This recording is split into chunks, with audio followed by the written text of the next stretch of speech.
from wherever you are watching me from. This is Majuma, aka the Kitchen Therapist. I hope you are having a very good weekend. It's a Saturday here.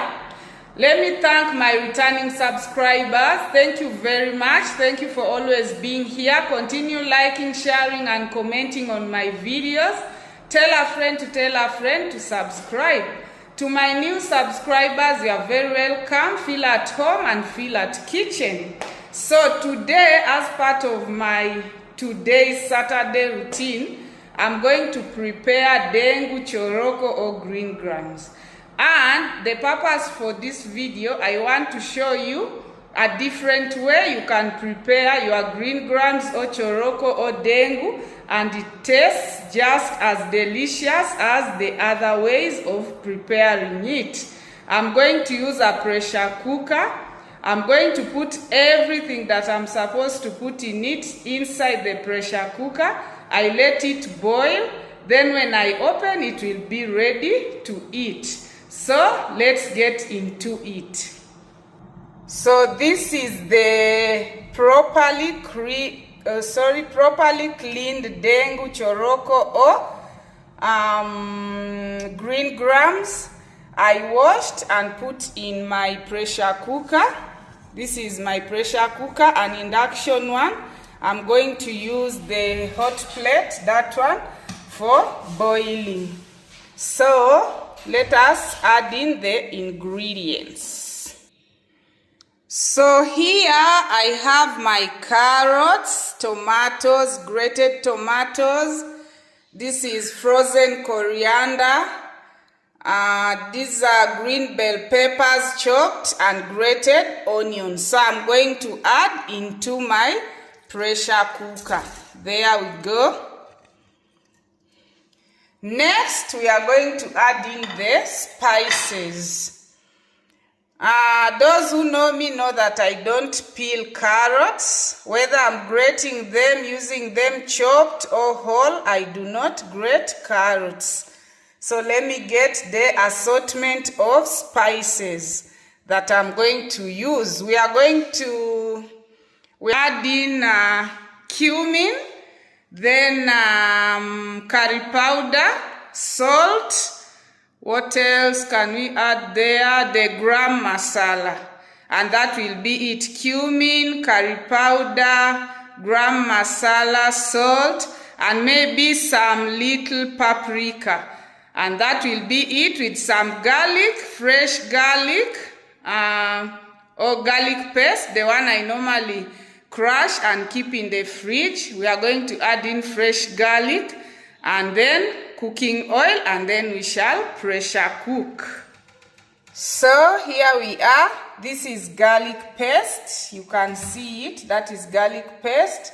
Then we have there salt, curry powder, cumin in the middle, paprika, and on the side there we have gram masala. So let me add in some cooking oil.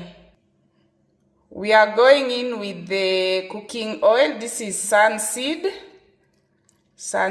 oil. That's enough. It's not much. It's the way I've poured it, but that's enough. So I'm going to pour in hot water that I had boiled previously, so that it doesn't take a lot of time to heat up and start boiling. When you add in hot water in the pressure cooker, it fastens the process. So let me get the hot water. This is the kettle. Depending on the amount of green grams you are cooking, this is 1 kg. If you put little water, the green grams or choroko or dengu, they suck up water. They absorb a lot of water when they are cooking. So when you put little water, it means they will absorb all the water and start burning. You have to put some extra water to allow proper boiling, and then the thickness in the end will be okay. It will not dry. So that's it. I'm now going to cover, and then we pressure cook our choroko, dengu or green grams one way. When you open, it will be ready to eat. Do not forget to give it a stir to mix up the ingredients. This is what I'm doing now. So let me cover, and it will take about 40 minutes to get ready. Green grams don't take long on fire. That's why when you can use this process, it's not like beans that you have to boil then fry. You can use express process like this one because they take a very short time to get ready. So let me cover. We pressure cook for 40 minutes. Then we open and we check. So here we are set. I'm now going to put it on the cooker. I told you this is an induction pressure cooker. It uses the hot plate. So we are going to time it. We shall count down 40 minutes, then we check. Guys, I've opened the pressure cooker and you can see. You will not know whether it's boiled or pre-boiled then fried. It looks as good as the fried one. So sometimes, especially when you are in a rush or you have delayed somewhere and you want to eat some green grams, this is your favorite cooking style. Very quick. This is around 38 minutes later. Remember, we used boiled water. I poured in boiled water, boiling water actually. So it did not take long before it started cooking. So there you go. I just wanted to show you, you can boil green grams one way with everything inside, and you bypass the frying part. You do everything at once. You put in everything at once, turn on the heat, the fire, and here you are. And everything is still intact. I know some of you are thinking the green bell pepper, the carrots, and whatever might be crushed, but if you want them to still be here after the pressure cooking, you must chop them big size. Remember, I chopped them big size. You can see that's a carrot. Let me get green bell pepper. You can see I chopped them big size, so at the end of it all, they are still here.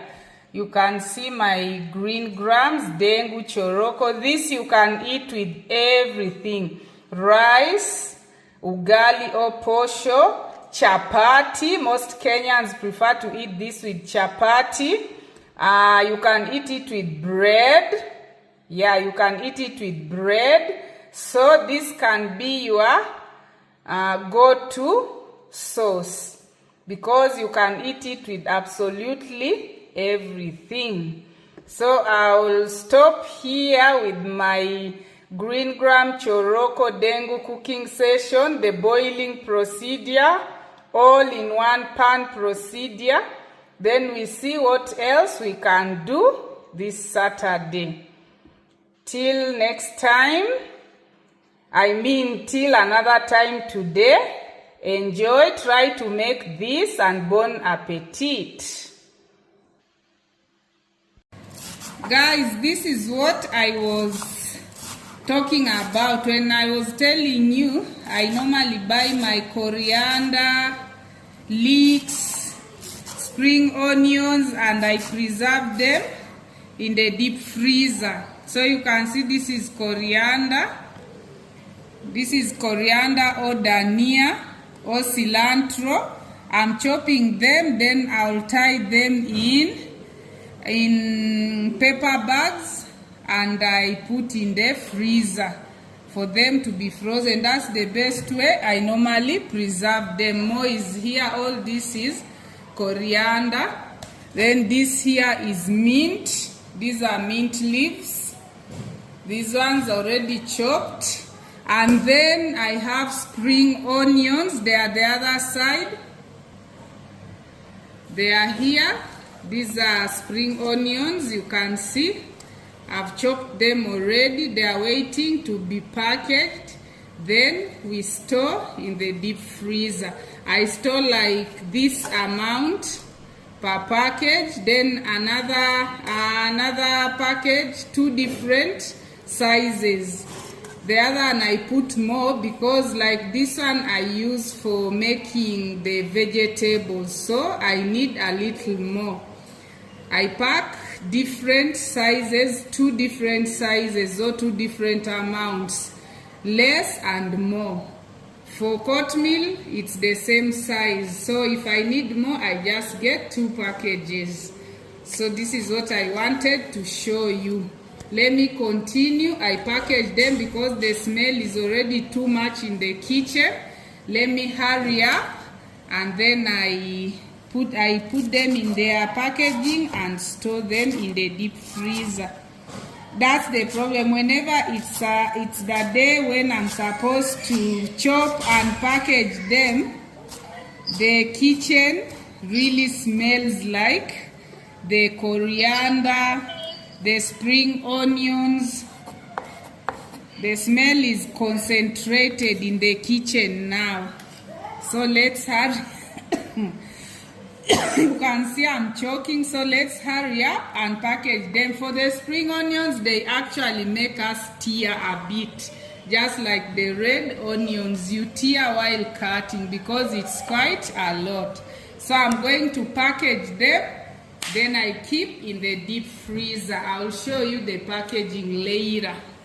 So guys, here we go. This is how I tie them. You can see they are here. Others are here. Then some are here, and I'm still tying more. After, I'll just put in the fridge. They freeze. This can last up to 10 years so long as the fridge is on and they are frozen. And when you get them out, they will be as fresh as this. So the best way you can preserve your fresh herbs is by freezing.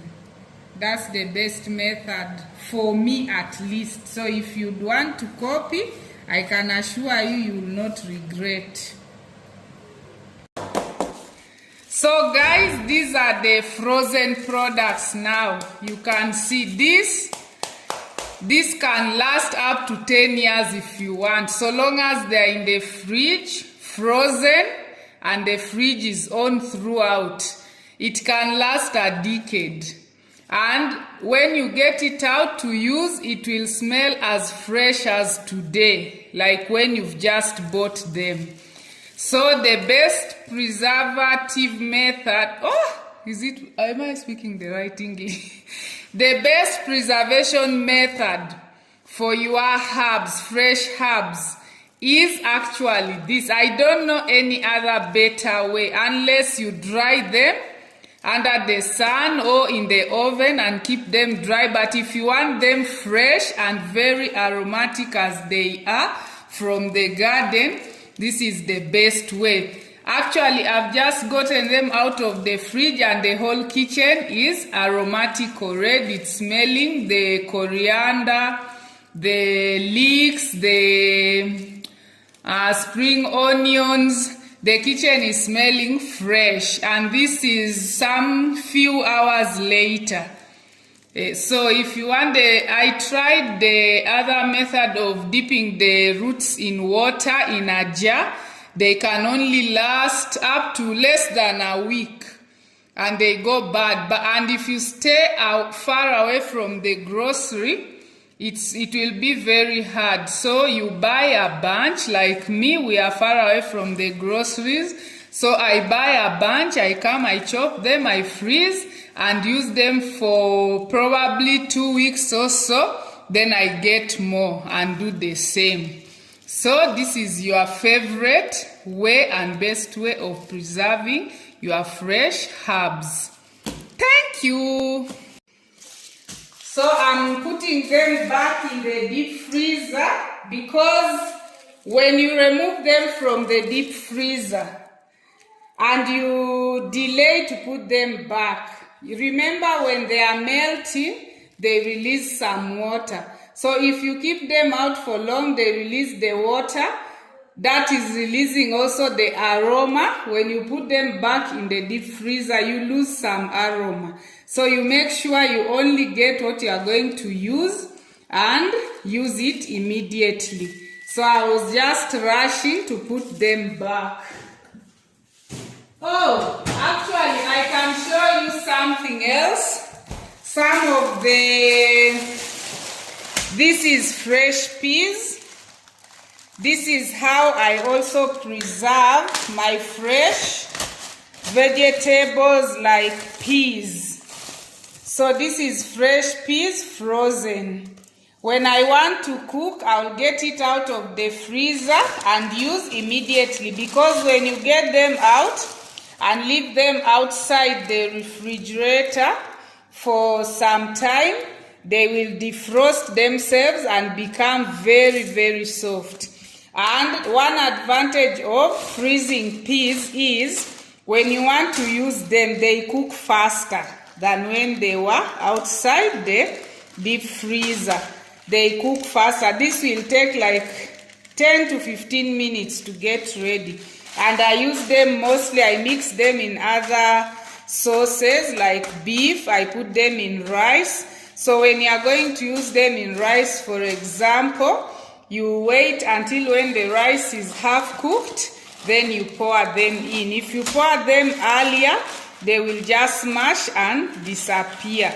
So freezing fresh peas makes them more tender or more softer when you are going to cook them. The moment they defrost, they just become soft. So this is how I preserve actually most of my vegetables too.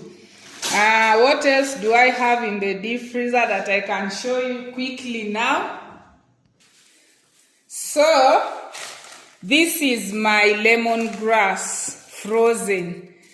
You see, and for them, the most important thing is before freezing these things, make sure they are dry. Drain the water after washing.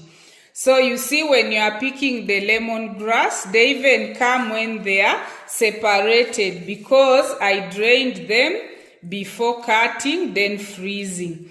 So this is lemongrass. I use it mostly for spicing tea, probably fish, and some other things.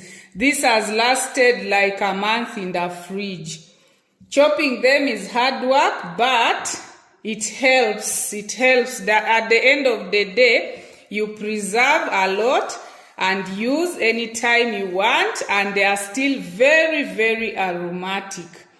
These are lemongrass. I store most of my vegetables and the herbs the same way.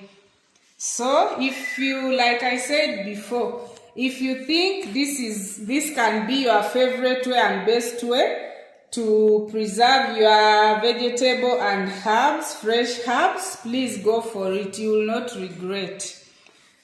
Okay, see you some other time. I don't know if I'm going to do another video today. We shall see how the day goes. But for now, have a beautiful, beautiful Sunday. It's Sunday here and it's around 3-ish. It's around 3-ish. So I wish you a lovely day. Good morning, good evening, good night to those who are going to bed. Catch you later.